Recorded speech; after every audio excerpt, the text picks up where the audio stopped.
Hi guys, in this video, I'll show you how to make your external hard drive show up on your MacBook. This is super easy and I'll show you that it works right away. Right here, I just plugged in my external hard drive, and as you can see, it instantly appears on my desktop and in Finder. If your hard drive isn't showing up, don't worry because it's usually just a quick setting to fix.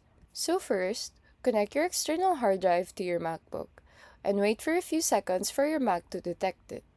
Open Finder and look on the left sidebar under Locations. Your external hard drive should appear there. Well, if it's not showing up, click Finder at the top left, then click on Settings. Under the General tab, make sure that External Disk is checked.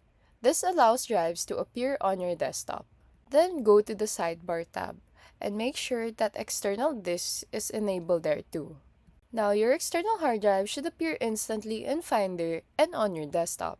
If it still doesn't show up, try unplugging it and reconnecting the drive or using another USB port.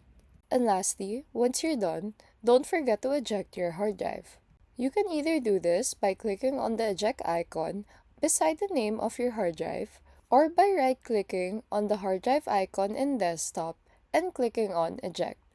And that's how to show an external hard drive on your MacBook. Super quick once you know where the setting is. If this video helped you, feel free to like and subscribe for more quick tutorials.